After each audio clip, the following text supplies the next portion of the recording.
Yo. There it is. There it is. Wow. You're.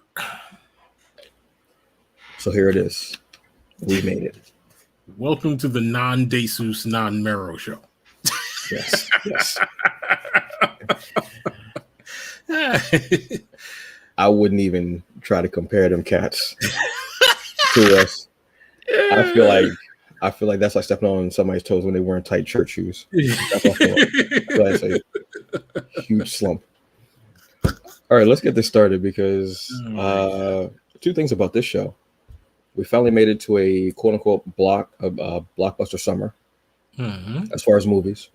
And also, this is our season finale. First season. First season. First season. Successful season. First season. Long season. Naksu cow. If you watch Kickboxer, thank you for enjoying what I just did. So let's get this. Thank you. Welcome once again. Whenever you're watching this, if you're watching it live, thank you very much. To our season finale of Fandom Initiative. As always, you're welcome. We are going to be doing summer movie previews. Now, not all of them are in here. I realize that a lot of movies, there are way more movies than I thought were coming out this summer than actually are. So calm down. Yeah. Have some almond milk. Get a cookie. Vegan cookie. Yeah. Gluten free. And calm down. Yeah. But there's a lot going on, but we're going to go through it. We're going to have some fun with it. Yeah. We also got to touch on Loki, brother, because I haven't gotten to talk about that with you yet. Loki. Unless you're not caught up. I'm caught up, but I'm going to be real with you. I think I'm MCU drained because of the series. I didn't expect them to come in that rapid succession. Okay. And I'm seeing that with a lot of the people that are talking about it or not talking about it. Okay. Which is real. But let's get introductions out of this first, folks. Yes. The man across from me, he is the cinema CEO. He is the cinema god, the man with the amazing blinds behind him. He's also one half of the tag team champions of the world, along with Lady Mina, and they co-host their own podcast called the AMC A-Listers, and she also co-hosts a podcast along with Mawa, and it's called Mina and Mawa, Politicking for the Culture. See how it worked in there? The name is in there. See, it's great. It's cool. This is Michael Williams. What's up, yo? For myself, glad to be back. Yeah, we're here. So it's a bit of a warm day. I'm being kind by saying warm. Y'all know me. I don't like heat. And I don't like bugs, and summer brings both of them. So, sweaty. I need that anti-perspirant. This is ridiculous. I'm not feeling this. I don't like sweating in the shower. It's not. It's against nature. He needs the cold life equation. I need it. Yes, I need that. I need sweaters, hoodies, parka, boots, jeans, thermals, like layered up. Doing it for the culture, layered up. Myself, I am the hungriest man in the room. I am the hungry bleak. I am Antonio Pomares. This is the Fandom Initiative. All right, yeah. So let's touch on Loki real quick. We're into season. This is episode 3 just passed, correct? Yes, sir. 3, yes. Okay, so Loki was captured by the TVA, the Time Variance Authority, and he basically gets drafted into working for them after a pretty good speech, I'm going to say, by Mr. Wilson. Pretty much like breaking it down, like, I mean, you're kind of a loser. You're kind of a, you got a no-end job. You know what I mean? Like what are you doing? Yeah. He reminded me of those commercials that used to come on like years ago. Like, I mean, what you doing? Sitting on a couch. You ain't got no job. You ain't got school. Like, like those commercials where they made you feel like horrible. Yeah, exactly. That's pretty much what he was doing. He was definitely channeling that. And this is him trying to figure out, or trying to actually track, a killer that is a variant of Loki. Now, this is not the 616 Loki, let's say. The MCU 616, let's say. This is a variant Loki. This is the Loki from the first Avengers movie, just after he was caught. And he gets the Cosmic Cube like we saw in Endgame when they were doing the time heist. and then we go from there. How are you enjoying the show so far? I like it so far. See, that's everybody's reaction, and they have to take a second to answer. No, you know what it is? I think it's interesting because I've always liked that they've kind of hinted towards trying to make a Loki like it's almost like they've made it a habit, at least in the MCU, to try and kind of break Loki down almost to his lowest common denominator, right? Like, and I feel like that's the strength of this show. It's kind of like, yeah, we know you're this, you're this guy who has these, these wishes and machinations to try and take over the world and be the supreme ruler. But let's knock you down a peg, Loki. And let's talk about how, all of your plans basically never work. You always wind up being brought back to Asgard for whatever dumb thing you did by your brother. And, let's just tell you about yourself and you have to kind of live with it. You know what I mean? And I mean, when you look at it, he is like the Wile E. Coyote of the MCU. Yeah, pretty much. And like, what are you going to do when you actually get those stones? Right, exactly. And I kind of like that. Like, I kind of liked that whole situation, even in the first episode where, Owen Wilson's character basically lays it all out to him. Like, this is what happens to you. And of course, this version of Loki isn't aware of the things that do wind up happening in what is the future, but not necessarily his future at this time, if that makes any sense. You know what I mean? And it's just very like that whole thing where he's watching the film and then he lets the film run out of the projector. That's just a sobering scene for a guy who has all of these delusions of grandeur. You know what I mean? That this is not going to work out for you. At least it didn't for one of your other versions. You know what I mean? So I like where it's going. Now, I can't tell you exactly where it's going yet because I don't really know, but I hope we get a view of somebody in particular in this series, or even just his specter being over it is probably enough. And I'm referring to, Kang. So, we'll see. I mean, they've definitely two things that they've really hinted on is Kang because of the timekeepers and the statues, obviously. I mean, they've been leaning on that heavy. And they've also really been leaning on Enchantress. Yes. By Sylvie being like, I'm Sylvie, who's a lady Loki, being a variant, but saying, I'm not a Loki. I'm not a Loki. And so that was kind of interesting. We'll see where that goes. Even like the tiara that she's wearing is kind of a subtle halfway hint at it. I like the fact that it's kind of like a murder mystery. How it started. I wish they hadn't said who it was, honestly, or which one. I wish they had waited, but it's only what 8 episodes, eight or six. Eight, I think. I think it's 8. I'm not sure. So I kind of like that they did that. Like as far as like murder mystery part and like and like trying to hunt a serial killer. But I wish they had waited a little bit. But again, you don't have time. You have short episodes, so you have to kind of maximize your time, maximize your minutes. Yeah.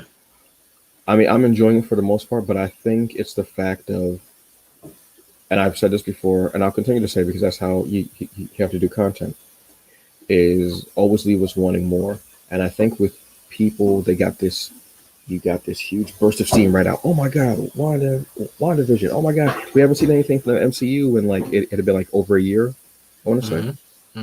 Oh my God, yes. Then uh, Falcon and the Winter Soldier. Oh my God, yes, yes. Some people were like, all right, yeah. Oh my God, yes, it's great. Okay, yeah, great.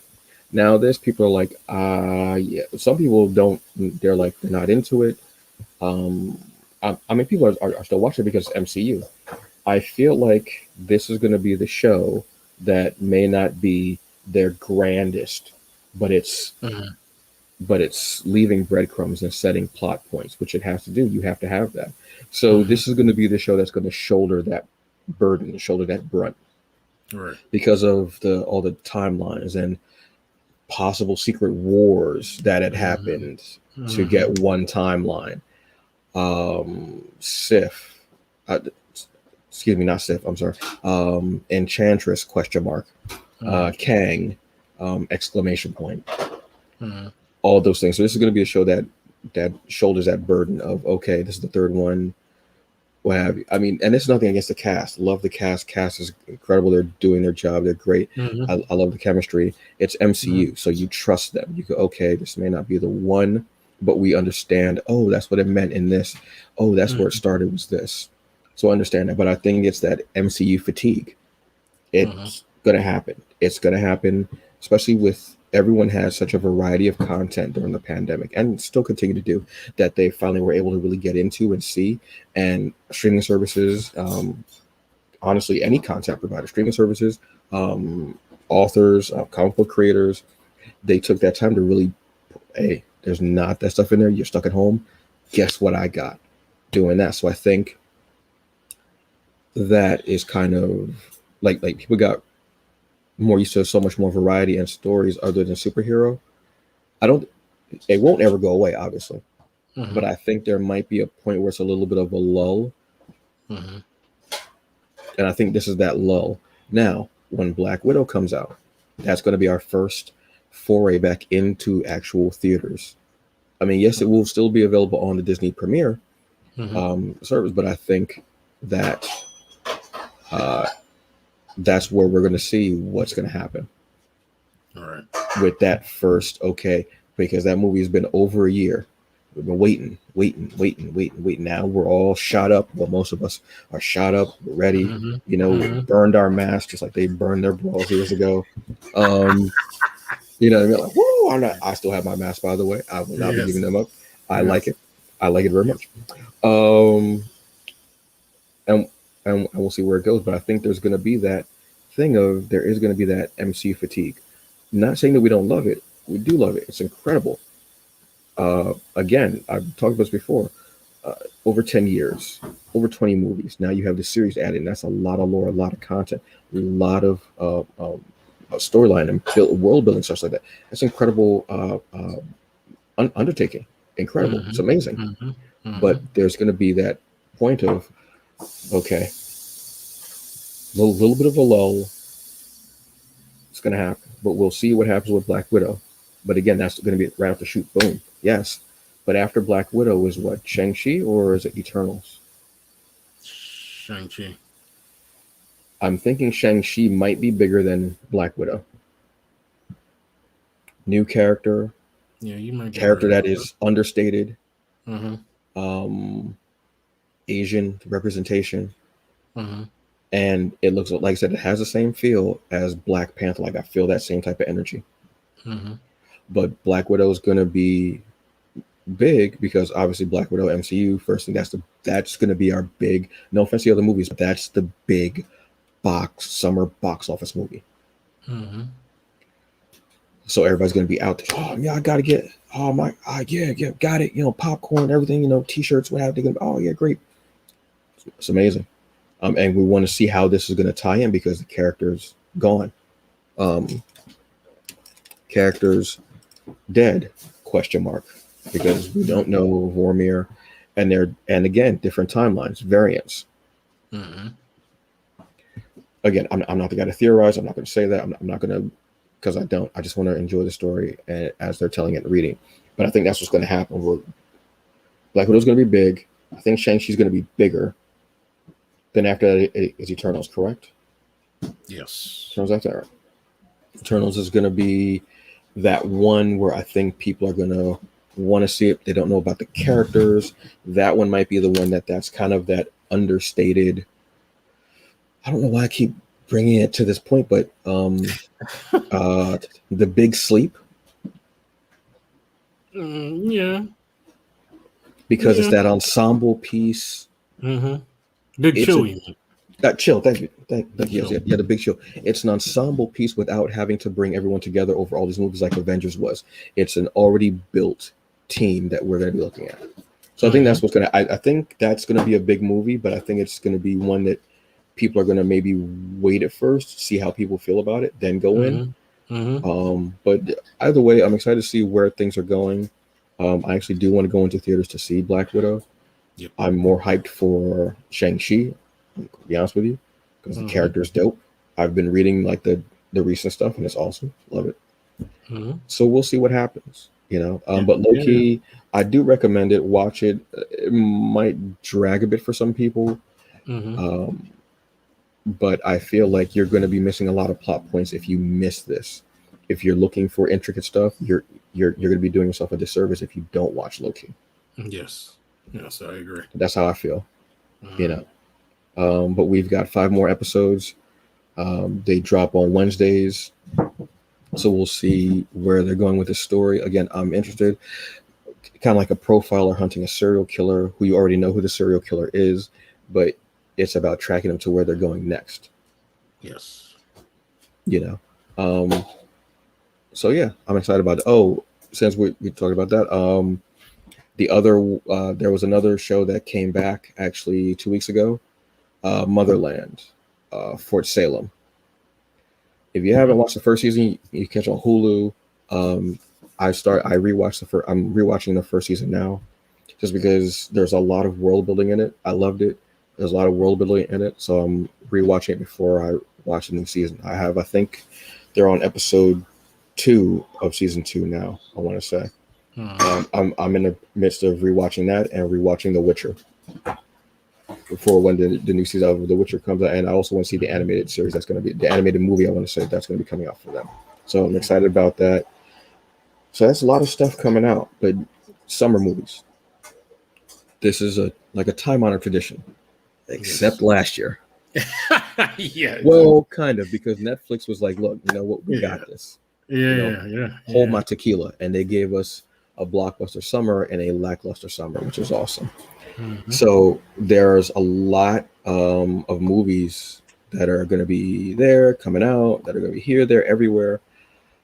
I'm excited. I want to see what people are going to be doing as far as what they're watching. Some things are not going to be released at home. They're straight, like this is a theatrical release, no a streaming service.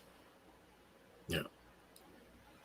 So again, I did not put every movie in here, but I put some that seem really cool. And there's variety out here, folks, because there's a lot of movies. There's a lot of goddamn movies. It has a lot of typing. It's a lot of typing for me to do this. It's a lot of typing.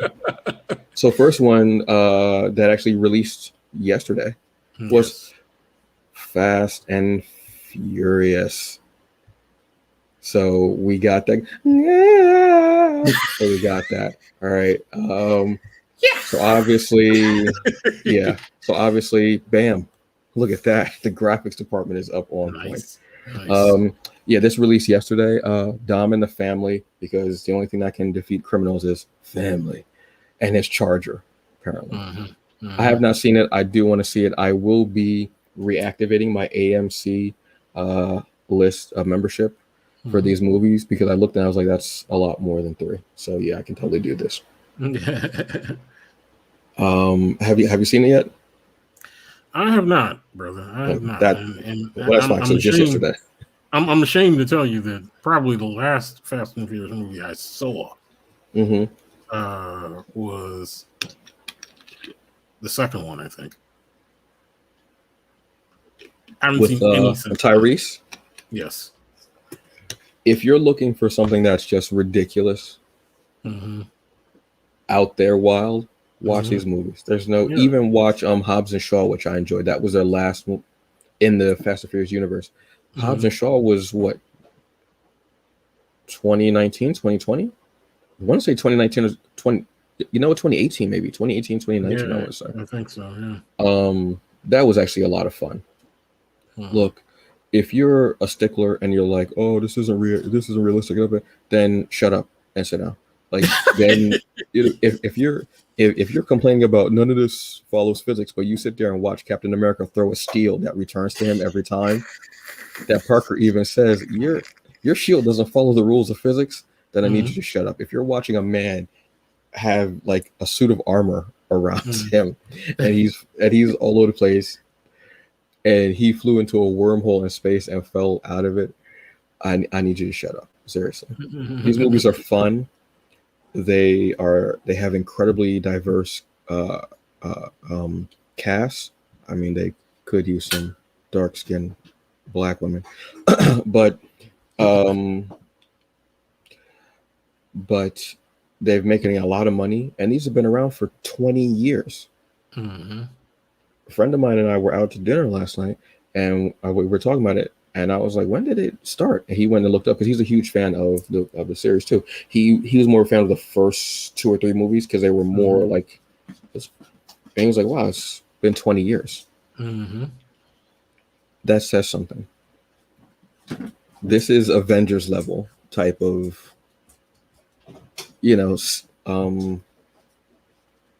consistency, I guess, and and yes, the continuity is weird. It is. Yes, some people died and they come back, what have you. Their enemies always end up becoming part of the family. It's almost like an anime kind of thing. So, look, if you want to just enjoy something, if you want to go into theater and have your first movie, I would recommend this. Like, this is probably going to be my first movie. Okay. Yeah, like that's like.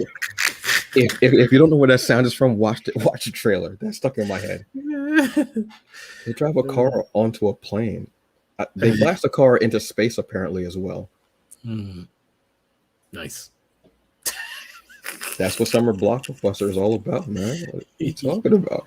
So yeah, this released yesterday. Go give Vince some more money. Yeah, I'm kind of excited to see that. The next one. The Purge, sir. The Purge. The Forever Purge, I should say. This series has been around for quite a. I'm not looking up when this series came around. It's just because it was a long ass time ago. This one is basically the story of. I think they're trying to make the Purge just forever. In essence, like there's no it's not just 24 hours. It's forever. Are you up on the Purge movies? I am not, brother. I am not. But what's interesting is that I was talking about the Purge in relation to another movie that I had seen. Did I watch it during the pandemic? I think I did. What movie was it? Oh God, what is the name of that movie? Was it similar to The Purge? Somewhat. The premise was a little bit the same. It was that movie where they rounded up where the liberals rounded up all the radicals. Oh yes. Oh man, I know exactly what movie you're talking about, and I totally forgot about it. That movie was, you knew something was different about it. And then once you finally find out, you're like, well, especially because it's like most of the actors that you know in there are like from more comedy. But that was actually a really interesting movie. That was actually, I really enjoyed that movie. It was, and I think I think that the problem with that movie is that The Purge came first.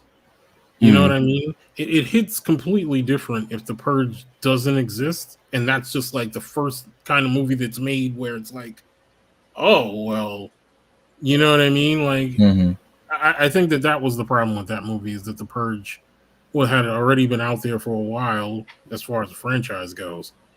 And it just kind of didn't bring anything shocking or new to that kind of genre of a film. You know what I mean?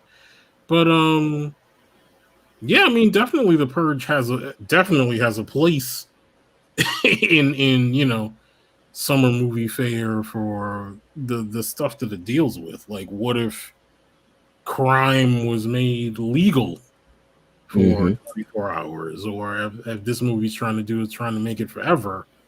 I mean, I've always thought that the premise of the movie was really interesting.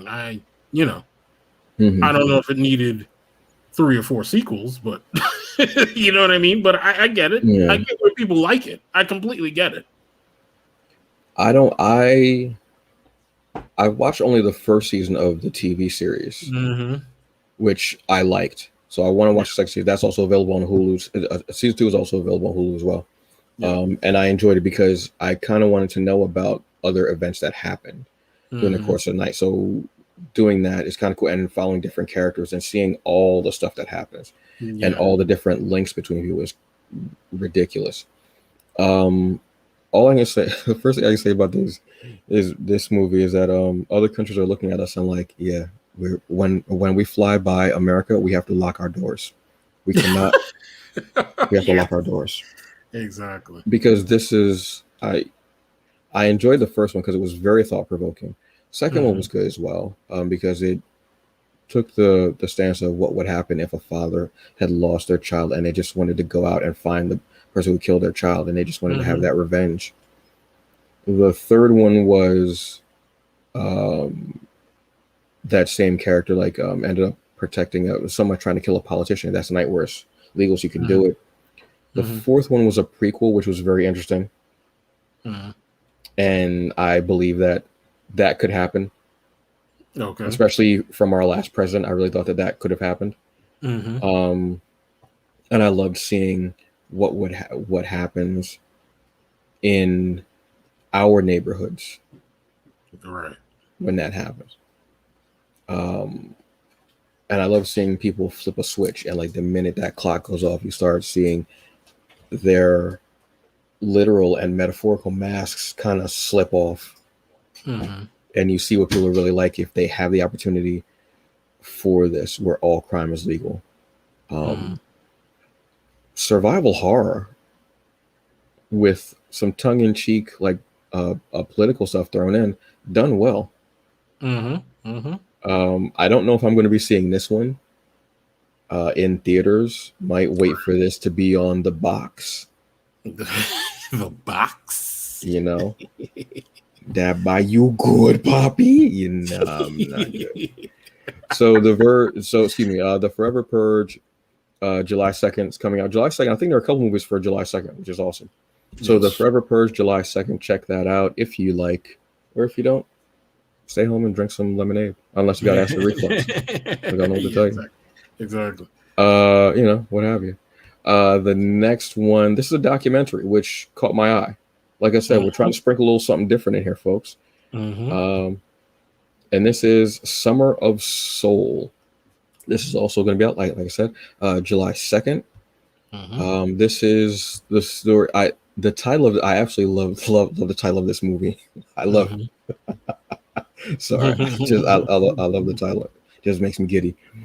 Summer of Soul, or When the Revolution Could Not Be Televised. Mm-hmm. This is a Questlove John. I think that's the third or fourth time in my life that I've said John. Still doesn't sound right coming out of me. If you can say it, congratulations to you. I'm so here for you, but it's just not me.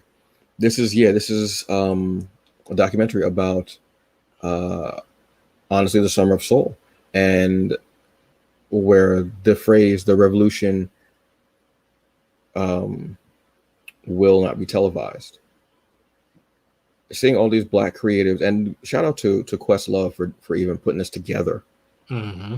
I want to see this in theaters. I honestly do. I would sit there just like if I was watching Avengers. I have my big popcorn, Mm-hmm. my beverage, my feet up, my knees out. I want to see this. I want to see I want to hear the music. I want to see the performers. Like I want to be harkened back to that time of that love and that soul and the R&B and the funk and just everything, man. It hits me. Yeah, I had seen this trailer a little while ago, and it piqued my interest, so I definitely want to check it out. Yeah. Shout out to Hulu. That's just like, Yeah. these guys. These guys are just putting stuff out. They're so underrated. They're so low key.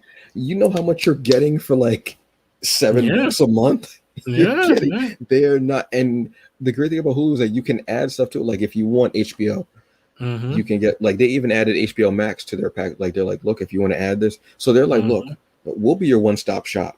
Yeah, you can sit here, add that stuff, but come back here and tell you what, we got some live TV coming. Yeah.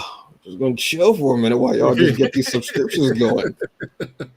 Oh, and get the app too. Yeah. We don't limit how many streams that you can watch at one time. Netflix. Absolutely. But I mean, yeah, shout out to them, man. They're low key doing work and being very underrated and understated with their projects. I love it. I love it. So if you're looking for something different, like I said, Summer of Soul or When the Revolution could not be televised. I love that title because Revolution televised now, baby. We out here. Love it, digging it. This is, like I said, this is going to be, July 2nd as well. So go and check this out. I have a feeling this is just going, people just going to be in the theaters vibing until it's going to be a black experience up in there, man. For real. So our next one coming to the stage.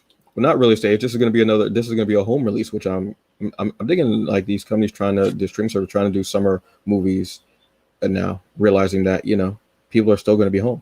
We have The Tomorrow War. Excuse me. This is coming from Amazon. This is, I think, their first big movie. Their first big I don't know how to describe it. Their first big blockbuster film, you mean? Yeah, blockbuster film. Yeah, that's the perfect way to say it. You mean like one that they've produced themselves and not necessarily purchased from someone else? Yeah, I want to say there. I mean, before this, they did Coming to America, which was through there, but it wasn't like a big blockbuster summer movie film. You know what I mean? Yeah. But this one is there. Tomorrow War, you kind of figure out from the title, it's going to be a like a time travel movie. The cast looks really great. We have Chris Pratt, who stepping out of the shoes of Star-Lord, and doing his own thing with this. This is going to be like an action comedy, sci-fi vibe to it. Looks kind of interesting. There's not like a lot of details. I haven't. I've heard a bit, but not a lot about it. Right. Which I can kind of dig. I'm not mad at that because I don't need to know every detail. Have you heard any details about it, really? No, I think in some ways, for some of these movies on this list, I've been trying to kind of stay away from what people are saying or what people think.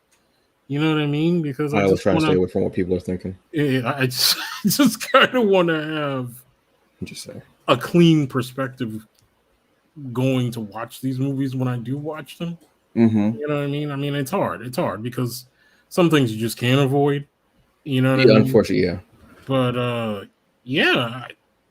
it's intriguing from the trailers that I've seen. So I'd love to know what the grander premise is when I see it. Yeah, I think it's pretty much like they're trying to stop an event from happening by using like time travel. I think they're all like either from military or special forces or some type of ragtag group. I'm not really sure. But like I said, it's going to be on Amazon. It's a streaming. I'm really going to be into these streaming service movies this summer. I want to keep my eye out because I'm very interested in what they're doing with this stuff and how far they go out of the box and what do they do as far as just being fun. So this one, again, the Tomorrow War, this is going to be on Amazon Prime. So not in theaters, Amazon Prime. So if you got the service, you're already good. This is going to be July 2nd as well. Should be a fun movie. Like I said, it's already there. You know you're gonna watch it because you're gonna order something because you know that 2-day shipping, and then while you're waiting for that, watch this. Yeah, exactly. I mean, it's a win-win, folks. It's a win-win. You know what I'm saying? It's a win-win. You know what I'm saying? Exactly. Or order some Omaha steaks. You know what I'm saying? And they still have that? Yeah, they do, brother. They do. I ain't going to Omaha, so I guess I have to order one. The next one, this is the one that really everybody's been waiting for 2 summers. Mm-hmm. And I mean, I can't blame people in a way because when you think of summer now for the last few years, when you think of summer, you think, where are my superheroes? Where's the MCU? Where's the DC? Well, maybe not so much, but you think about that. That's not a jab. That's an honest critique. I'm sorry, unless it's got to do with Wonder Woman. You know what I mean? Yeah. But we're getting Black Widow finally. Mm-hmm. This is going to be July 9th. She's got range. That joke will never die. I do not give a damn. So we don't know the timeline. This is with the events of Loki. This could be before everything happened, or this could be a variant timeline. Could be. I'm not theorizing. I'm not speculating. I'm just going to enjoy the movie for what it is, and we'll figure it out then. Mm-hmm. But I've wanted to see this movie. I wanted to see this movie how many years ago? Yeah. and that's not a joke. No, literally, I wanted to see this movie after Avengers. Yes, he was planning on doing a time heist even back then. Yeah. But my time heists are all like recipes and like yeah, exactly. And like anime and like indie comic tea robbers. Like that's my I'm not stealing money. Like I'm stealing recipes, biscuits. You know what I mean? Like meals. Like I'll literally go into a restaurant, eat the meal, time travel before it, so then it never happens. So I don't have to pay the bill because that's how I do it. Horrible. Yeah. This is probably going to be maybe 2.5 hours, possibly. Yeah, probably. So this is basically, hey, looks another summer blockbuster movie about family. This is Natasha. This is Natasha. The premise that it looks like is Natasha, for whatever reason, has to go back to her family, and we see where she came from. Possibly going to see the Red Room. We're also getting as a protagonist. We don't know if it's going to be the big bad though, because MC movies have a habit of there being a more sinister big bad. But again, we don't know what timeline this is or where it's even at. Right. But the big bad, quote unquote, is going to be the Taskmaster. Yes. Really understated, but utilized character throughout the years. Tasky, as they call him, to joke, has photogenic muscle memory. If they see, and notice I say they, remember that I said they, not he, they. They're able to copy any moves that they see. So you'll see them with a sword, you'll see them with a bow and arrow, and you'll see them with a shield because they've copied moves from heroes that use those items. So the bow, obviously, Hawkeye. The shield, obviously, Cap. The sword, I'm trying to think if I saw the sword in the movie. I'm not sure, but the sword, I'm trying to think of who has a sword in the MCU right now. Who has a sword? That's out. That's already out. That's not about to come out, but that's already out. Nobody that I can think of. So maybe the sword won't come till later, but the sword ends up coming into effect because that ends up being one of Tasky's favorite weapons as well. One of the coolest costumes too ever. If you know me, you know I love like anything like skull art and stuff like that, and Tasky has a skull. So we'll see what they are going to be doing with this. Yeah, not a lot of details as far as go, and I like that for an MCU movie. Yeah. Definitely looking forward to seeing this finally. Yeah, finally. This has been the one that people have been like, hemming and hawing about, just put it on the service. Yeah. Tranquilo, tranquilo, papi, tranquilo. Calm down. What's in the box? You good, pop. What's in the box, papi? What's in the box? What's in the box, papi? What's the box? What's the box? Meanwhile, creepy Spacey, just look. I don't just look. Yeah, exactly. Look. Look, I don't know. Maybe Amazon delivered something. I don't know. Maybe I don't know. I don't. That is a great damn movie. Jeez, oh my God, yes. Such a great movie. Yes. I think it's back on Netflix or Hulu. I can't remember which one. I actually think they were supposed to. If I'm hoping I'm not getting my years wrong, because I think the anniversary for it was, I want to say it was last year. Really? Yeah, it was. Because I feel super old now. 7 is what, 95? Quite possibly, yeah. Yes.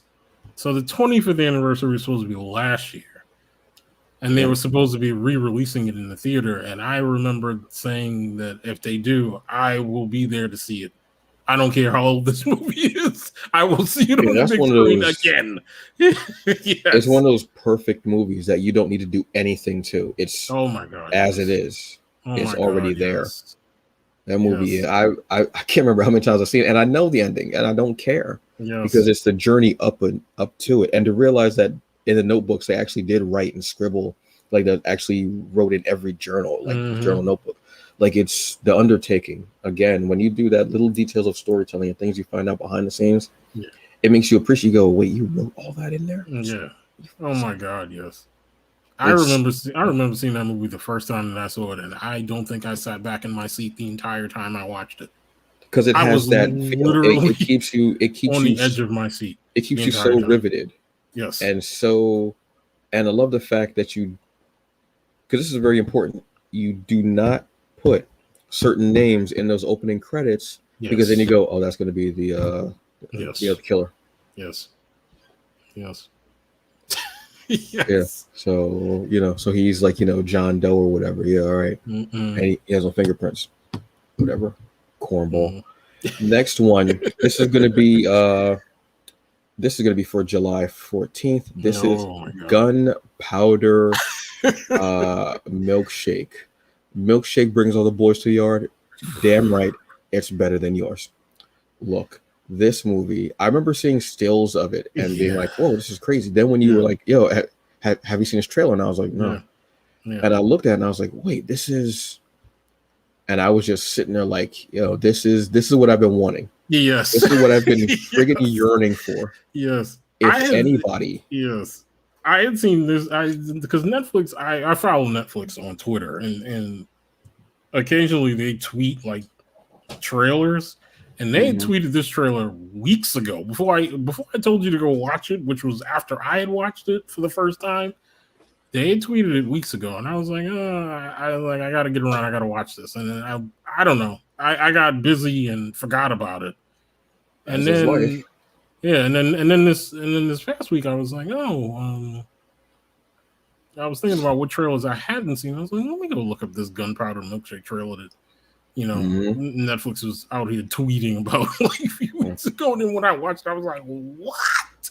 I was like, this is the kind of thing, like, I love movies that are kind of like this, right? That are like batshit insane and just like everything's going on at the same time. Yeah. And it's but there's a rhythm to everything. It's a rhythm to it, and it's extremely, extremely well cast. Like, oh man, like. Well, we have Karen Gillan, Lena Headey, we have Angela Bassett, Michelle Yeoh, Carla. I gotta. Carla. Yeah. You have these are, I mean, just understated. Yeah.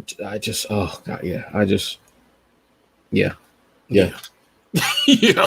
It's on because I started going like months ago. I started going into coming soon on Netflix, and I just start hitting things and having it be like remind me. Yes, yes. This one yes. I couldn't smash the button hard enough. Yeah. I was like, you know what, about to tear my phone up. Yeah. This is And great. yeah, and when you texted me after you had seen it, and you were like, you wanted certain other people to be in the movie, I completely agreed with you that those people should also be in the movie. If they're gonna do a sequel to this movie, those people should be in that movie too. It was as I was watching it, I was like, yeah. And I started like casting in my head. I was like, no, this, no, this, no, this, no, this. And I mean, this is basically. I'm not going to do the comparison then because I hate doing that, but this is action packed, guns, martial arts, action, quippy one-liners. I'm guessing as well. This is great. Action, assassins, secret societies, mother and daughter relationship, and Karen Gillian's character trying to protect this young girl who's being chased. Yep. So she has to go back to, I'm guessing, like an assassin's guild. I want to say. It turns out that her mother is part of the guild. They haven't seen each other for a while, and then hilarity ensues. Yep. Let's say, look, if you're lactose intolerant, don't worry. This movie is not going to hurt you. Yes. Drink it in. Drink it all in. This is going to be awesome. You know what it reminds me of? Not for content, but like feel and visual. It reminds me of a Baby Driver with guns and females. I can see. Yeah. If they play with the soundtrack, anything like they did with Baby Driver, it would be great. Definitely Baby Driver. Clive Owen's Shoot or Shooter. Was it Shoot or Shooter? I can't remember. Oh yes, I know what movie you're talking about. Yes, like nobody talks about that movie. Because I I'm a John Woo fan. Yes, John Woo and Chow Yun-fat were that was a dynamic duo right there. You know what I'm saying? And like that type of feel of having the two-fisted guns and double barrel and going at it, and then you got movies like Equilibrium, which played with which delved a little bit deeper into the whole gun kata thing and how you can use the guns as a martial arts and such like that. It looks so slick, stylish. The feel of it. I love seeing the action. I love seeing Angela Bassett, Michelle, Carla as like these elder stateswomen of the guild, and the way they even like talk about guns and books. It was just so cool. Look, watch this movie. Like not today, obviously, because it's not on yet, but like the 14th can't come quick enough for me. Honestly, it can't. It can't. It honestly can't because and again, this is going to be on Netflix, so you don't have to go anywhere. This is right at your home. This is Netflix said that they're going to do a new movie every week. Well, not doing but release one because so imagine how many things they already have on the shelf in the can ready. Yeah. Consistency, commitment, content. That is key. That's what that shows me, and it's stuff that you don't hear about.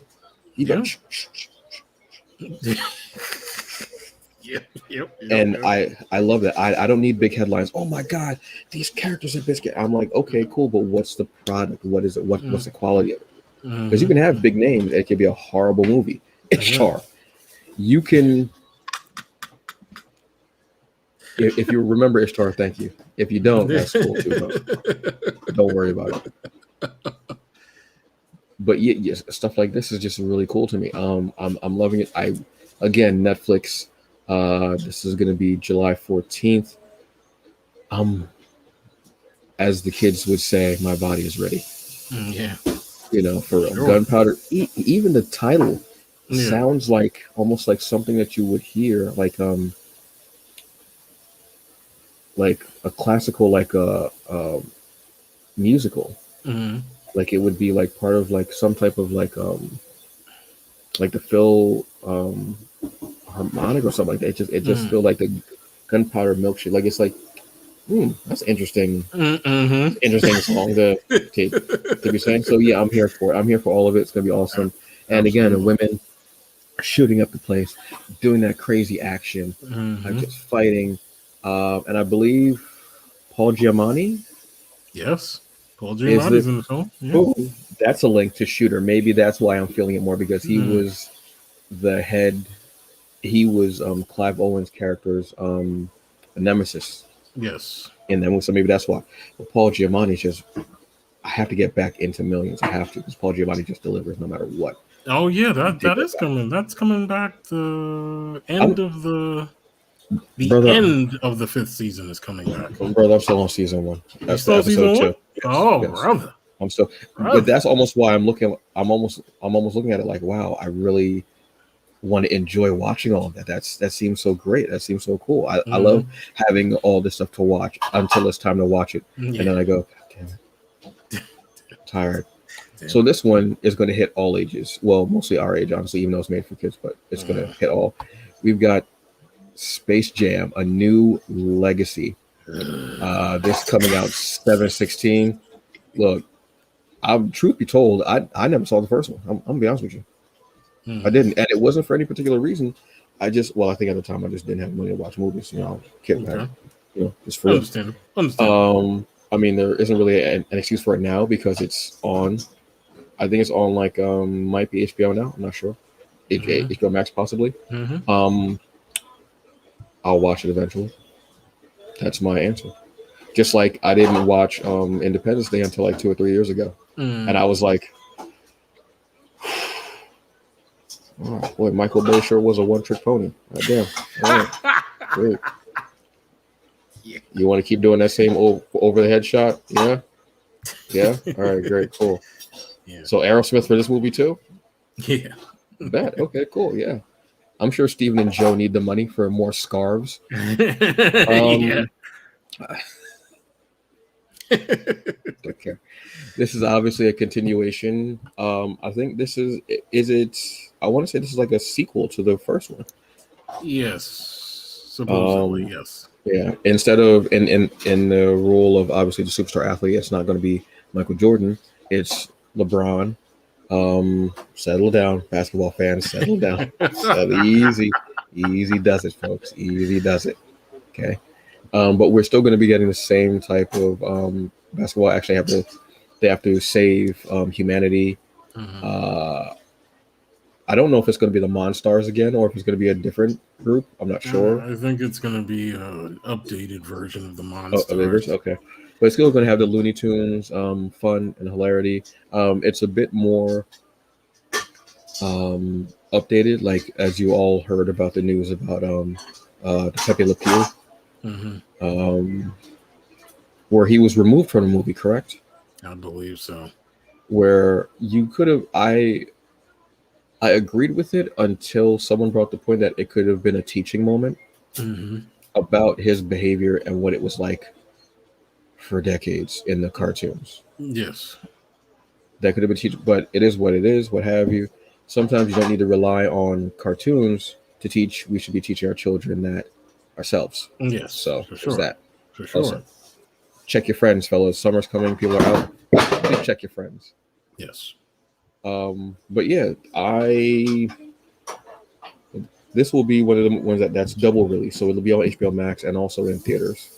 So either way, you're going to be able to watch it. I know people our age are going to be watching it, but kids are going to be able to enjoy it as well. I have no dog in this fight. I'm going to be honest with you. It's just because I haven't seen the first one, and I understand why everyone loved the first one so much and the iconic status it has. Yeah, you should definitely, when you have a chance, watch the first one. The first one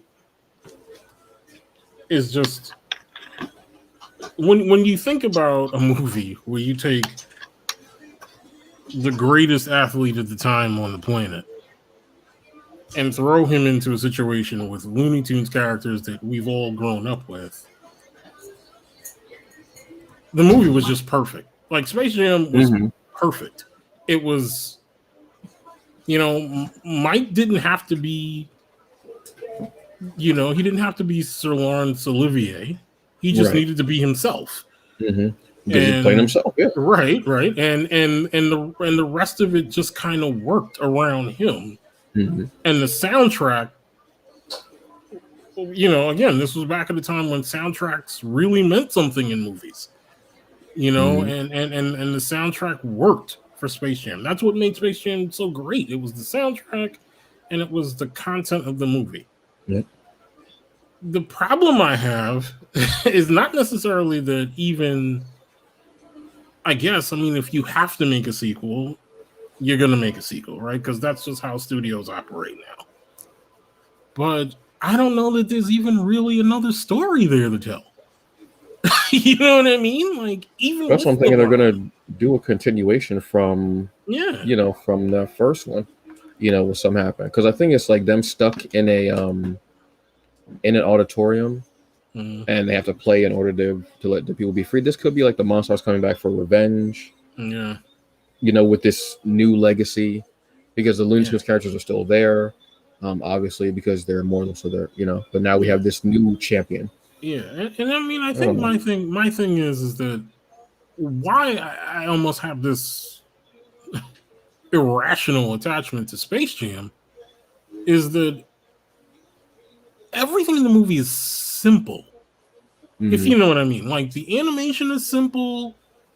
The interaction between human and animation is simple because obviously it was a much more simple process back then. Like, one of the best movies that kind of do that, and arguably I don't think you can make that movie now and it still be as good as it was then, is Who Framed Roger Rabbit. Yeah. Like, you can't make that movie now and it still be as good because it's just not the same. Like, everything now is amped to this degree that it's like, all right already. You know what I mean? Like, and I think that's my problem with Space Jam and New Legacy, is that it feels like this, everything has to be bigger, bolder, and better, and it's not, you don't need that. You know what I mean? Like, sometimes simple is better.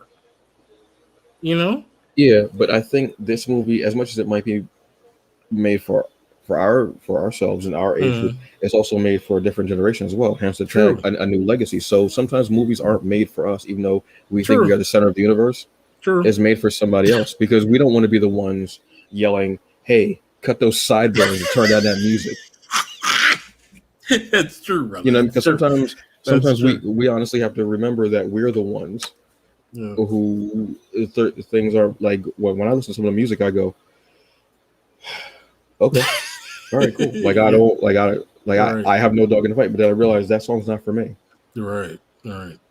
So, but I'm going to applaud and cheer whoever's doing it and saying, "Do you? You know what I mean? Run it, look," because it's beautiful to see them prospering, such like that. So with this movie, like I said, but it's I think that it has to be bigger and such like that too, just because of animation techniques and style wise, and you have to have the animation keep up with the HD 4K whatever they're going to be doing. So you have to marry that together. So the post and the actual melding of reality and the animation or augmented reality, however you choose to do it, you have to marry them together. So with all the technology that we have and all the the tech that we have, I think you have no choice but to be bigger and better. You can't just like if they did Roger Rabbit now, it would be like this. Yeah, it would be like, but it could still be set in that same time, in that same era. But yeah, the animation is gonna be glossier, so just because like that's what the norm is now. When I see some of the things that artists are doing, I'm looking at like, that's what are you? Wait, how did wait? And it's because I can't draw, but I enjoy watching people draw. It's I don't know, something therapeutic about it. I don't know what the hell it is. I don't know what it is. So I think that's the default now. what we say is it's bigger, best, bolder, everything. That's like the default now. Because look at how much animation is coming out. You have to stay up with everybody else. Yeah. So I think that might be why it's like that. I mean, imagine if they had like they did a remastering of Space Jam, like the first one. Now, like it would look. I mean, it wouldn't look like this, obviously, because it's not that. It's just remastering, but this is like the default now. I want to say. So everything's got to be shiny and bells and whistles and horns and honking and whatever other synonym I can use for that. Yeah, exactly, brother. Exactly. The next up, which I didn't even realize this title until I read it, and I was like, this could be very foreboding, even though I'm excited to see this movie. Snake Eyes G.I. Joe Origins. Now, we once had a series of movies with that similar title, Origins. It was X-Men Origins. Things didn't go so well for it. They had a whole series of those movies planned out, and it didn't go so well. Although I kind of wish we did get a Magneto origin, but we ended up getting it anyway with the first class and such and yada yada yada. Henry Golding stepping into the role of Snake Eyes. This is a prequel. We get to see how the man who does not speak becomes this incredible warrior and silent soldier. I'm excited about this. I want to see this. I like the first G.I. Joe movie. I admit, like I'm one of those 5 people. Yeah, the first one wasn't bad. Second one, so Snake Eyes Origins. Bit of a mess, yes. Snake Eyes G.I. Joe Origins comes out on July 23rd. Last thing I saw Henry Golding in was actually Crazy Rich Asians. I really enjoyed that movie. I have to watch him in The Gentleman. Oh, he's in it? Yeah, he's in that. Okay. But from what I've seen of it, it looks. I mean, the dude just performed, so I was excited for him to be in this role. Such an iconic character too for anyone who's a comic book fan or or cartoon fan, or even figures. Yeah. Don't know much about it, but again, we don't know much about Snake Eyes' origin to begin with. We know that he's part of the Ashikaki clan. And he and Storm Shadow have a very deep and very past. In some lore, it's been that they were brothers. In others, they were rivaling for their master's approval. At a certain point, I'm not sure if it was in the comics or it was just in the cartoon, but Storm Shadow actually became a Joe.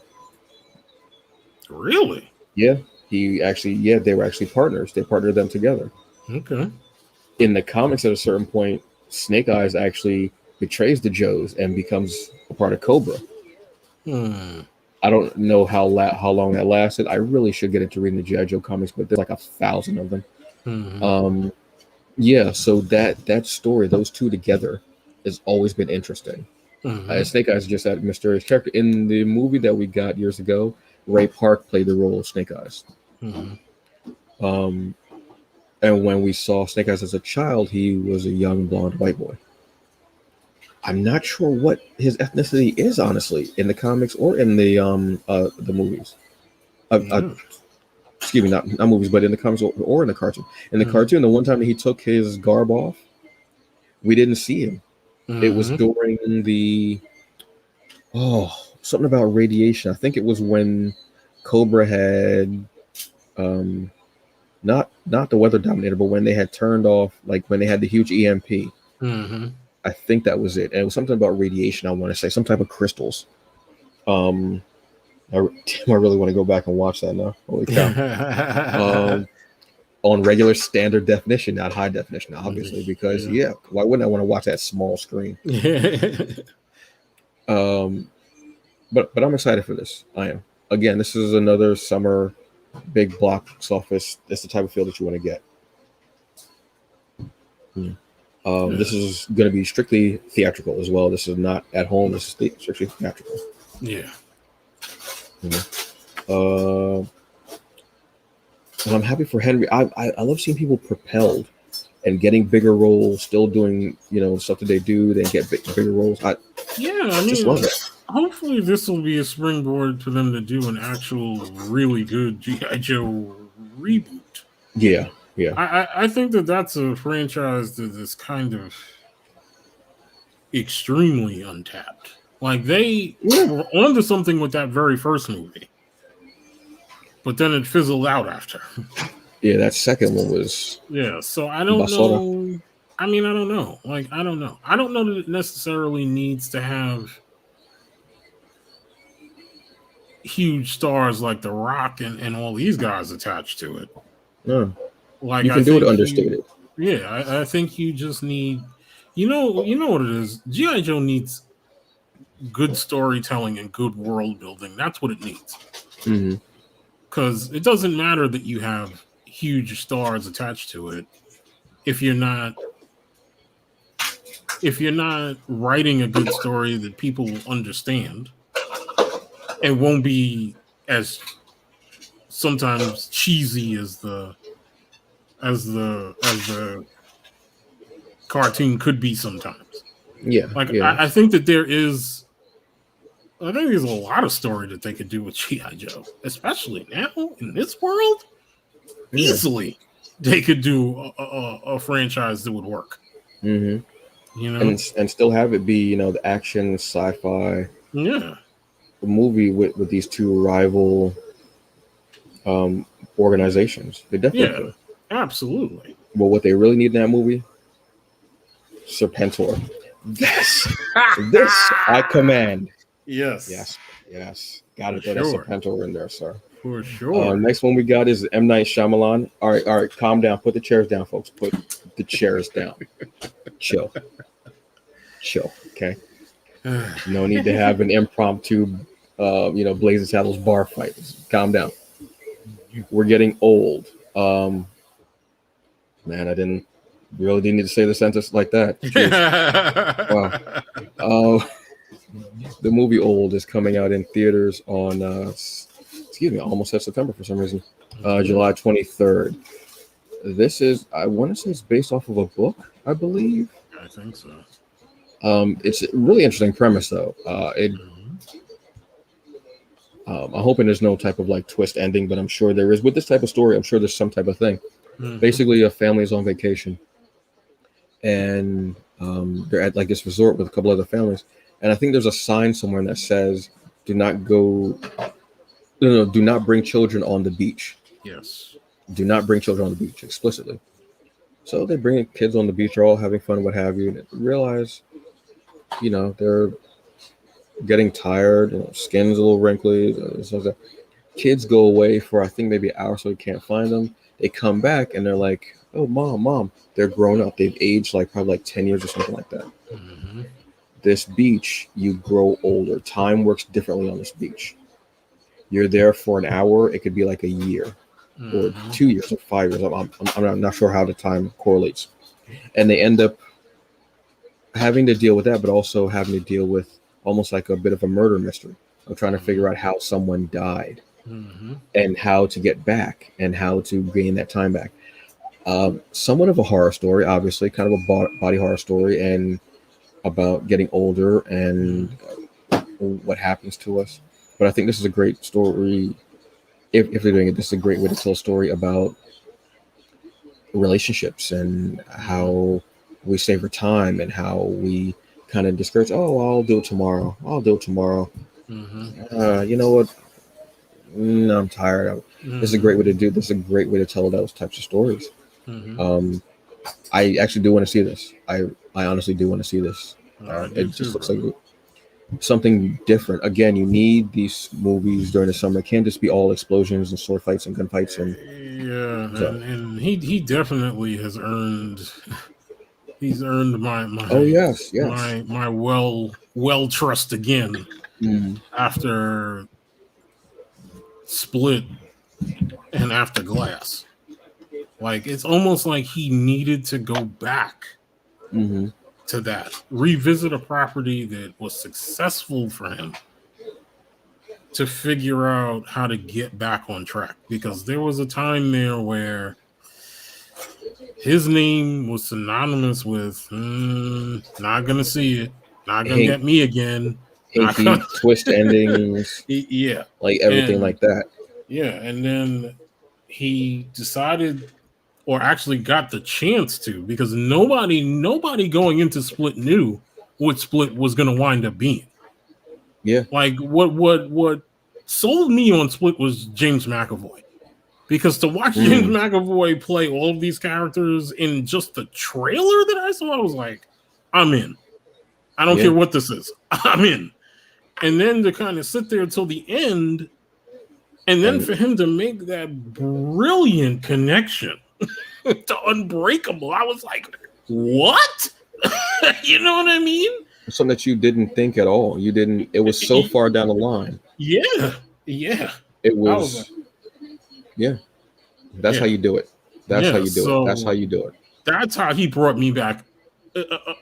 Wholeheartedly, that's how he brought me back, was with Split. And then, I knew that he was going to do the sequel, which was Glass, which is also a good movie. And I know that there were some people, I think I had said this when I had seen it, I almost wish that Glass had came out years before it did, because I kind of feel like our whole notion of loving superhero movies and things like that kind of took away from what Glass had to say about superheroes and how we value them in society and things like that. But it's still a good movie. Like, if you haven't seen Glass, you need to see it, because it has a lot to say, And the timing is perfect for them all too. The timing, waiting that time, it was perfect. It fits so well with it. It honestly does. Yeah, and then that show that he does on Apple TV that I've talked to Antonio about many times, Servant. Servant is really good too. Like, just the whole premise behind Servant is off the wall, but it's how he pulls it off every week, and it's a half-hour show. It's how he pulls it off every week that's just mind-boggling. Mind-boggling that there is something like that actually exists in the real world as a therapy technique. It's insane. It's literally insane. That might be for more people who like M. Night Shyamalan, but in small doses. Yeah. So that might work out better for them. You know what I mean? And not feeling tricked at the end of say, oh, it's another twist. No, because you're getting it every week. So, and you're getting this rather out there, I want to say, extremely unique therapy process for those who lose children. It's the thought of it is very, because I don't know what the end game is. I don't know how you get out of that once you're into it. But then knowing that there's more to the story there, I'm like, oh, okay. That's, So go check out Old. Like I said, July 23rd. This is going to be coming out. Do something a little different, outside of just action movies. Get some horror in you. Because we've got a horror one that's at the end that we've been waiting for like 59 years. Yes, exactly. All right. So the next one is The Green Knight. This is from our favorite place, A24. Shout out to A24 as always. I mean, sir.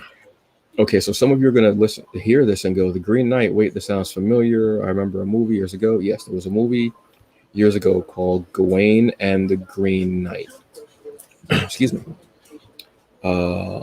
It was about the knight Gawain who had a year to solve a riddle, I want to say, from the Green Knight. This is like an Arthurian tale. I believe Gawain is the cousin of Arthur. I want to say, if my Arthurian is correct, might not be. I'm gonna be honest with you. But I loved that movie, watched it numerous times. So seeing that A24 was coming out with something, I trust them. That they're going to take this Arthurian legend and do something with it, I trust them. You've got Dev Patel in here, I trust them.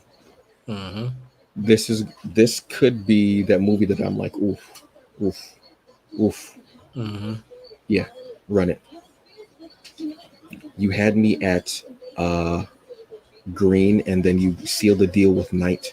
Yeah. You know, have you seen a trailer for it? I watched the trailer this morning before we got on the show, brother, because I knew it was out Incredible. there. I knew it was out there, and I hadn't watched it, and I almost feel disappointed that I didn't know that this was an A24 production until I saw that trailer. Mm-hmm. And then I was like, and when I saw it, I was like, first of all, Dev Patel. To see his progress is beautiful. Yeah. I absolutely love that. Yeah. And that goes without saying. But there's some really good people in this movie. Joel Edgerton is in this movie. Mm-hmm. Alicia Vikander is in this movie. I am really excited about this movie. This movie's like flying under the radar because no one's really talking about it. Because it's A24. A24 stuff sneaks up on you. Yeah. So, but that's what we do. We talk about stuff that you're not hearing about because it's out there. Yeah. Check it out. Honestly, visually, it's stunning. Like just stunning. Yeah, it is. My God.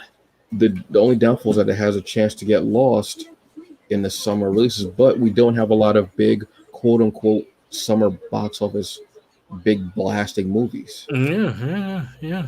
And everyone's going to be looking for, again, something different. This is, we were talking earlier about having MCU fatigue. Mm-hmm. And now people are looking for different things aside from superheroes or different stories from indie creators,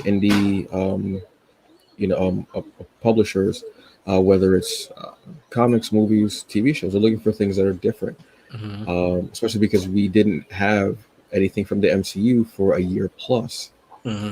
So I think with this summer, because there's a nice eclectic, like there was like a couple things I didn't even realize were coming out that I was like, damn, I should have put this on this, I should have put this on this, I should have put this on this, I should have put this on this. But this is one of those things that I'm hoping gets some shine because of not having not having, big superhero movies on the screen. Yeah. I'm hoping that this is going to be a surprise hit because it looks great, something different. It looks like it's going to be that you're going to get the Arthurian legend, the lore. You're going to get some horror. You're going to get some drama, and you're going to get some really great acting from this cast. And the look of the Green Knight is, if you took the Green Knight from the movie years ago and this Green Knight, it's like night and day. It's like so different. The take that they took on the Green Knight, it's beautifully done. I'm very excited about this. And then it's ironic that I talk about not having a lot of superhero movies. And then I have this movie coming up next. Really got to work better on my segues and slipping. It's like it's just weird. So we have Suicide Squad. Yes. James Gunn Suicide Squad, I should say. Yes. If you're not familiar with Suicide Squad, or you didn't really see the first, I don't think you have to see the first movie to get this, because I think there's only two people from the original movie that are in this. Basically, Suicide Squad is Task Force X, that is headed by Amanda Waller, the Wall, played incredibly wonderfully by Viola Davis. Basically, they're a team of supervillains that have an explosive device implanted into their neck, and they are sent on these suicide missions. And if they, after a certain amount of missions, they're going to have time taken off of their excruciatingly long sentences. But if they try to run, if they try to do anything underhanded, they'll set that explosive off and kill them. If you watch the first movie, you'll see that happen to Adam Beach. Why would you waste Adam Beach? I don't understand. And you see him, they're going to do him dirty. Anyway, so we come up, this is the second movie, and we have a ridiculously large cast, but the Suicide Squad has revolving members because people die. They're supervillains and they're killed, so nobody cares. So there's a huge roster of characters that have been a part of the Suicide Squad over the years. No, actually, no. There's 3 characters that are still here. We've got Flag, we've got Harley, and Captain Boomerang still in here, right? I believe so. Is Yeah, Viola Davis back as Waller? Yeah. Yeah. Okay. Yeah. So this is going to be ridiculous. This is huge. The cast, and this is the second John Cena movie as well that we're getting this summer. He's in Fast 9. I don't know why that's so funny to me, but it is. I have no idea why that damn sound so funny. But we're also, so he's going to be in this, which is pretty cool, honestly.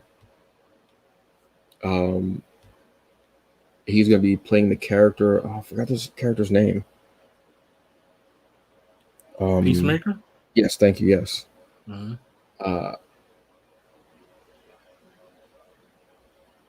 The first one, I was like, they could have went a different route with this.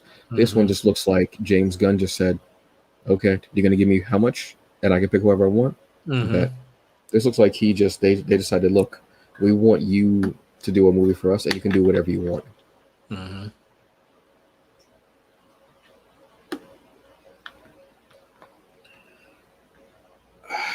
It's a DC movie. Don't get your hopes up. And again, I'm not trying to be negative about it or such like that, but expectations have to be tempered.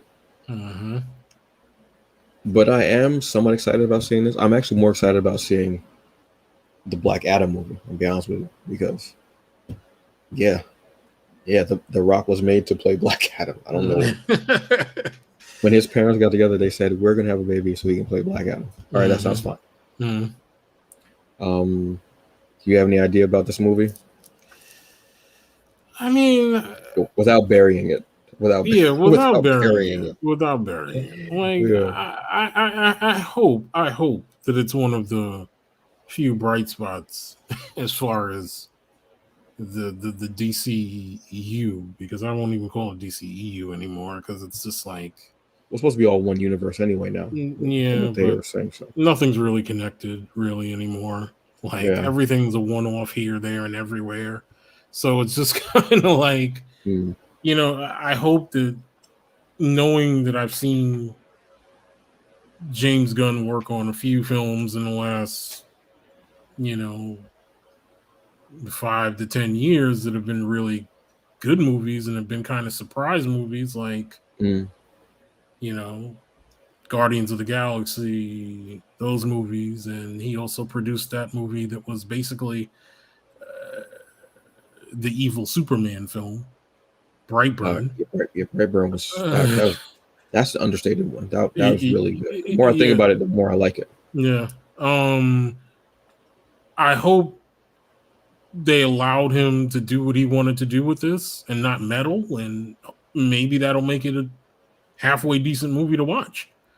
You know what I mean? But you never know, because these guys meddle in everything. So I want to say they did because of the fact that they got him. Yeah. So I want to say they got him, so they're going to let him do. And the cast looks like they had a good time. I haven't heard anything about any dissension behind the scenes, which normally you kind of do at a certain point. Yeah.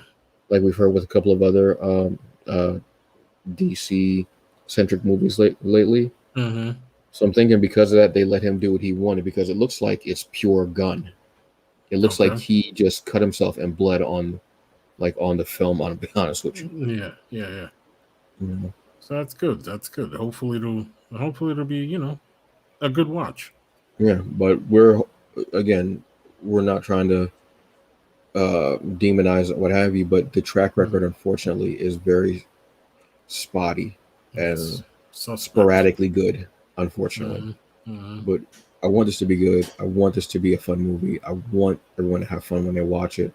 I want to go in there. I want this to be a popcorn fun fest. I know there's probably like a million jokes in here, because I can see this cast and just going off and just being out there. And if anybody cares, you're getting Idris Elba. So I don't know if that makes a difference for you. Yeah. I don't know. some new actor from England, I think, or something like that. I don't know. So, yeah, I don't know. Yeah. I don't know. He had a Netflix show about DJing at some point. I think he's done a couple of kickboxing matches. I don't know. Yeah. I don't know. Some new fresh faced kid. I don't know. Yeah. I don't know. Something about Luther. I heard someone say. I don't know. I think they're trying to cast him as a new Lex Luthor or Martin Luther. I'm not really sure. I don't know. But check him out. Yeah, Idris Elba, some new actor. I don't know. Couldn't care less. I mean, obviously it's Idris Elba. He's amazing at whatever he does. The man can't fail. Yeah. The harder they fall. We're gonna have to do a full movie preview as well, and for sure, that might be like that might be the whole show.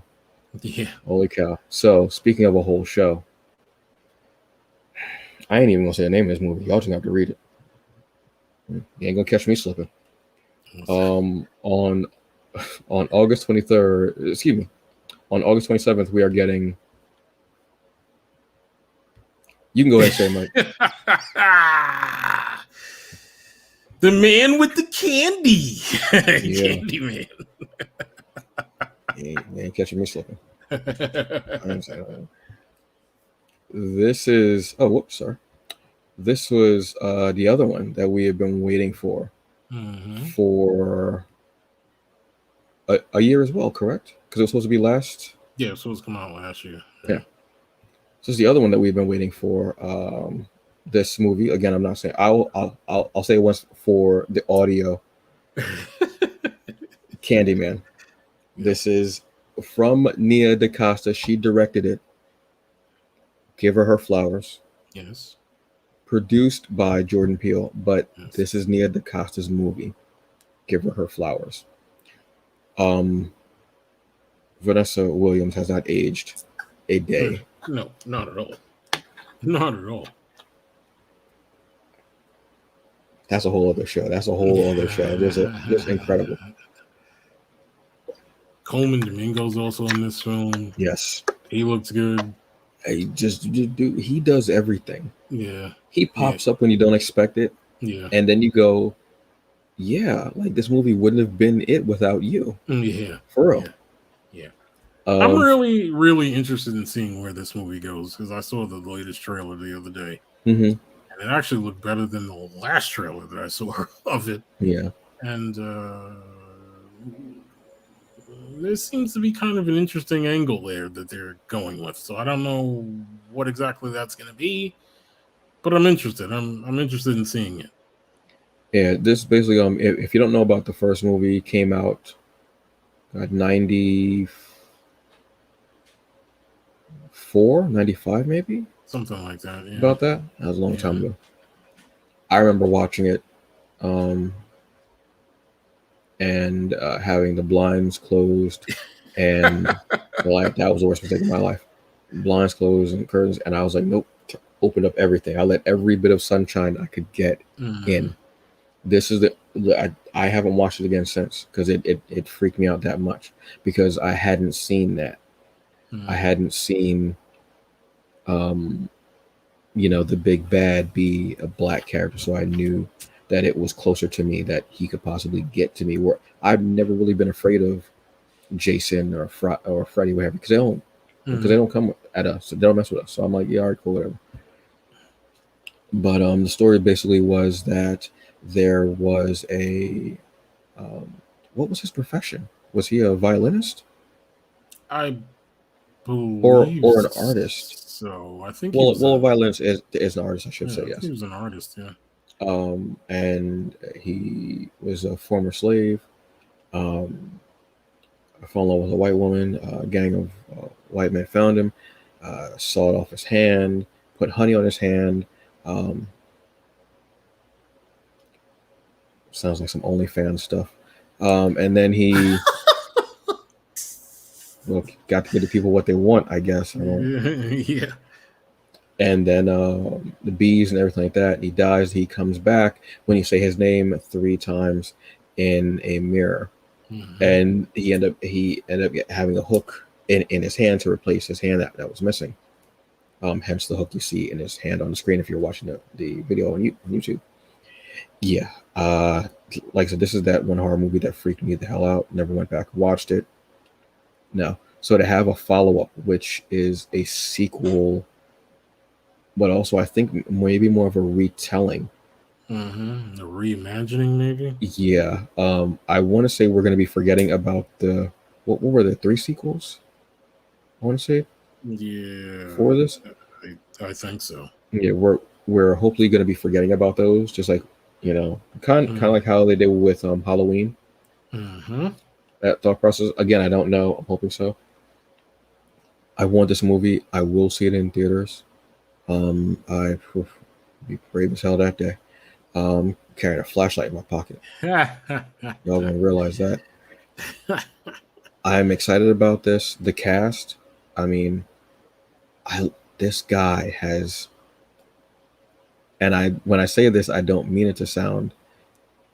He finds roles that fit him perfectly, and his acting style, and the way he gives us vulnerability.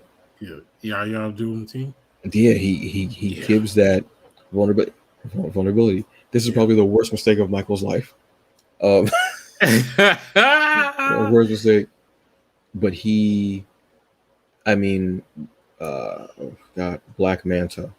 Yeah, that was the only role that I killed him for. But that whole movie was Basura. Yeah. So I mean, we obviously seen that it wasn't him. Yeah, and since then he's done nothing but quality work. Since then, maybe he was watching and he was like, "Trash, huh?" All right, nothing but quality work since then. Since then, I'm Watchmen. Striking Vipers. Yeah, Striking Vipers. That episode of Black Mirror was so still talked about to this day. There's so many circles, just because it was incredible. He's just in Trial of the Chicago 7 on Netflix. Yes, he's good in that too. Yes, he has just upped and elevated his game, and he has brought just this new light. I love seeing Black artists and performers like that just elevate and bring beauty to the game and bring beauty to us. And he's definitely one of them cats doing it. I just really dig it. Yeah.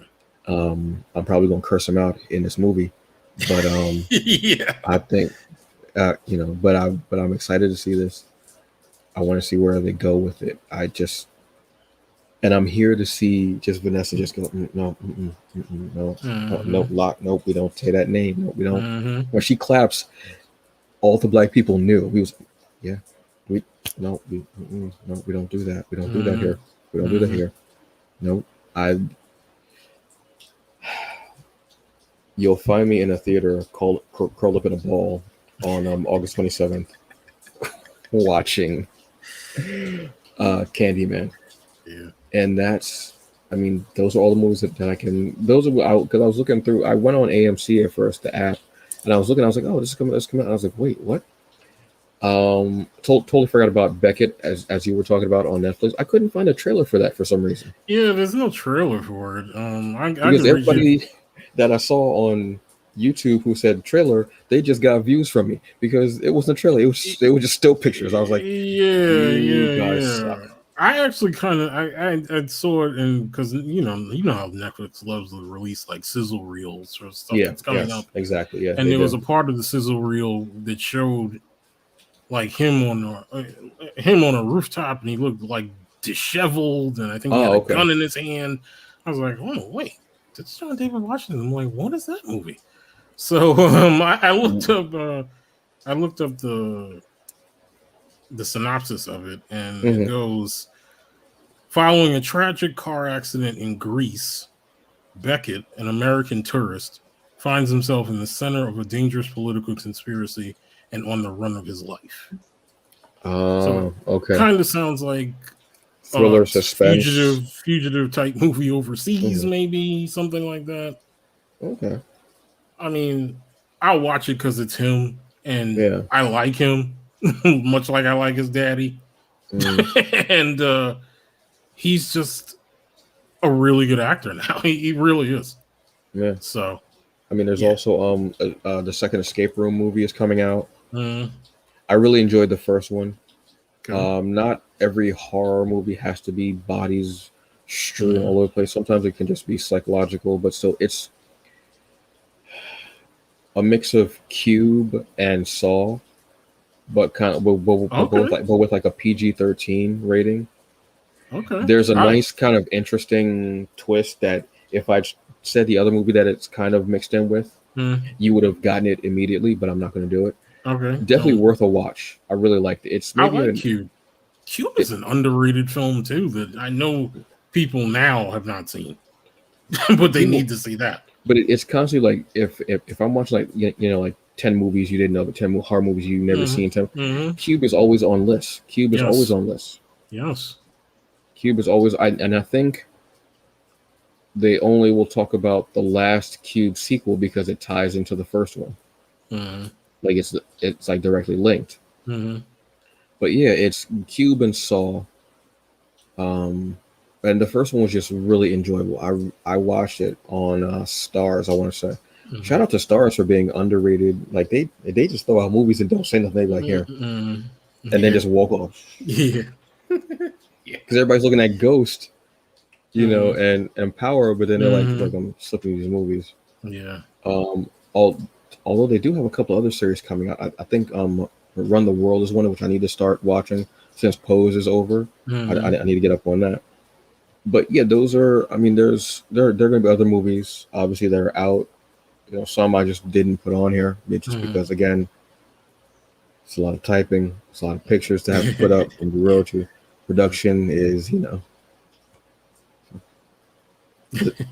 Stimmy's gone, y'all. Stimmy's gone. Stimmy gone, y'all. No more Stimmies. Well, this last one will be the last one, you know. Yeah. But yeah, that's pretty much it. What we're checking out this summer. We will be on break. This is our season finale. We will be on break. We will let you know when we were coming back. And we will have taken in some stuff over the summer. For sure. Because there's going to be a lot out there catching up on things as well. I have so much to catch up on. Yes, and things that I actually do want to work on also. So this is a good time, especially because it's hot too. It's hot. Yeah, it's hot, folks. I don't know if I mentioned, but it's hot. It's hot. It's hot. It's hot. But enjoy the movies. Be safe. If you don't feel comfortable and you have the ability to watch a movie at home, then just watch it at home with your family. Sure. And just be chill and just do that. For sure. Oh, totally forgot. Got to show off the shirt, obviously. It's Nana. It's Nana, the Were Spider. Obviously, y'all know Greg. Kickstarter going on right now because, you know, the man just doesn't know how to sit down and, you know, just sit down and, you know, stop lifting weights. That was dumb. He has a Kickstarter going on right now for It's Nana birthday. It's like a nice kind of all ages story that he's got going on for it. The link is in the description for the episode, and if you want to read previous stories about It's Nana, the link is also in the description for the episode. I'm getting better with these links. I'm throwing these links in there because I want you guys to be able to click on it and see what we're talking about. Read this, watch this, you know, because I want you to be able to do it, and I want to give you that head start, you know, to be able to just click it, go and do it. Yeah. So that's it. Any final words, sir? It's been a good but challenging year that we've been on doing this show. Yeah. Rewarding, to say the least, though. Always look forward to doing this on Saturdays. Or when we impromptu tape during the middle of the week. Them pre-recorded joints be the best, though. Yeah. Sometimes I actually do like pre-recorded shows because you could just do it and it just sets up, and I don't have to like be like, oh my god, you know what? I gotta like this day I gotta do this. I set it up and it just drops automatically. I love that. I love that feature, being able to do that. So sometimes pre-recorded joints are like buying a pre-made cake. You rather have a hi Michael. You rather No. have a yeah. I was. it's just a real odd because you did it. And I was I like, know. I know people just looking around like, what is going on? What's obviously we're in our homes, people. So yeah. sometimes you have people coming in and out of your homes. Yeah, You know what I'm saying? Like, why y'all acting so stuck up? Like y'all just exactly.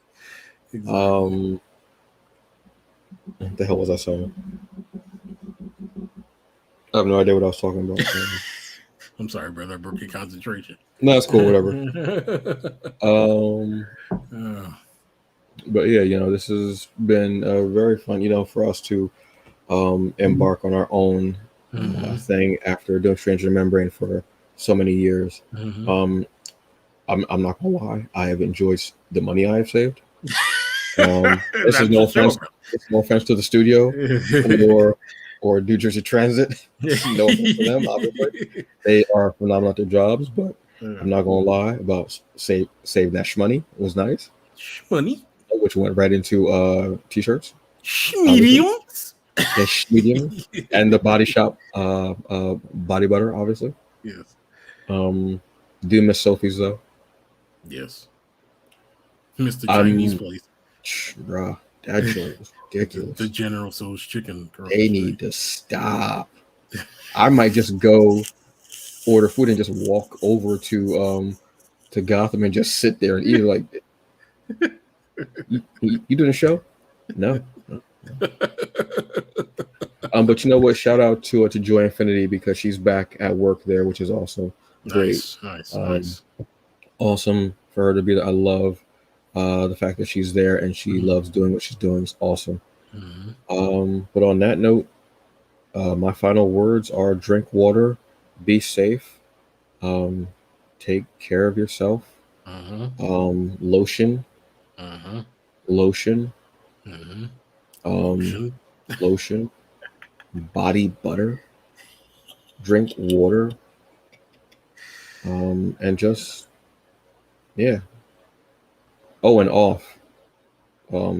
Use off.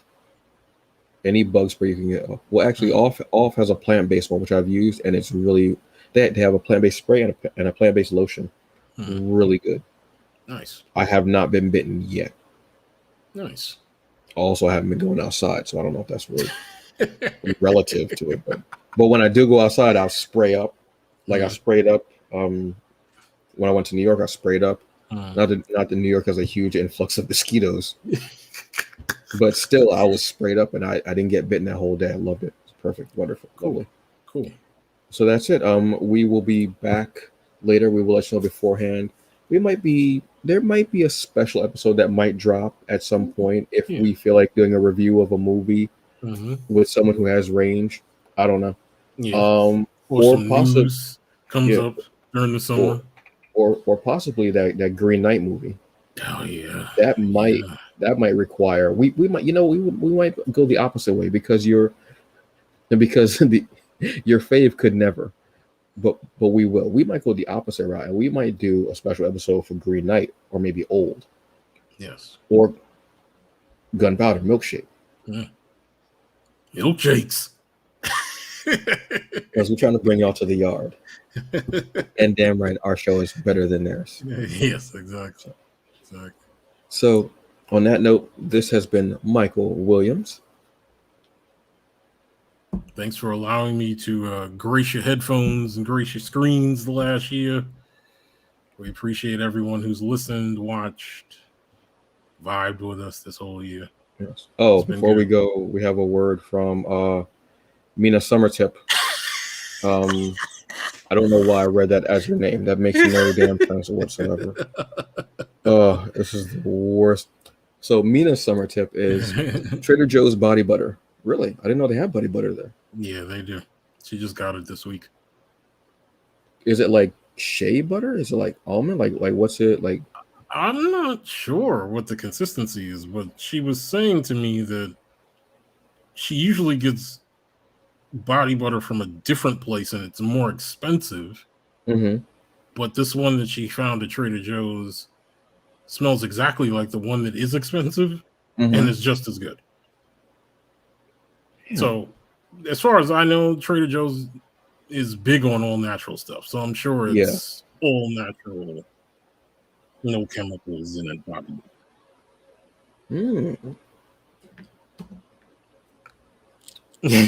And now you're intrigued, huh, bro? I am.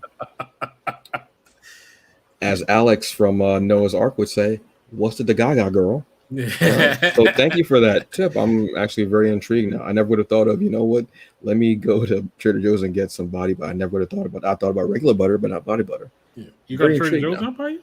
Yeah. Nice. So I'm gonna have to check this out. Damn, the body shop is watching now. Yeah. Conflict of interest? Yeah. That's a very deep inside joke that no one will get except for us, and I love that. That's awesome. Oh my god. This has been Michael Williams. I am Antonio Comares. And yes, I put a little extra seasoning on my name when I say it because you're gonna respect it and you're gonna get the Sazon. Exactly. That's it. Be safe. Have a good one. Enjoy. We'll be back later. We'll be dropping things on Instagram every so often too. Yeah. For the most part, I will be MIA on social media though. Perfect time. Perfect time for me to get my smoke bomb grappling hook and just rappel to the roof like Darkwing Duck. I'm out. Yeah. Nice. All right. Y'all have a good one. Enjoy. Be safe. Drink water. Lotion, body butter. Yes. And don't say anything dumb. It's too hot. Yeah. Oh, and fellas, leave women alone. It's too hot. We're going to be outside. Leave women alone. Just leave them alone. Stop. You can say something polite, and then if she doesn't want it, then just walk off. Don't get mad. Just stop. Yes. Stop. Don't catcall. Don't do none of that. Don't stop it. And fellas, if you see someone being harassed, or if you see your boys doing something, check them. Please check them. Stop it. And happy Pride Month to everyone again. Yes, sir. And we are going to be out in just a second because I got lost in my thoughts on the erosion. I totally froze up on that. Happy summer vacation, yo. Yeah. Oh, congratulations to all the kids that graduated too. They had a really tough year. So for y'all to graduate with everything that was going on, congratulations to you. It's awesome. Yes. All right. Yes. Now go and get a job. What? All right, y'all. Peace. We're out. Peace out.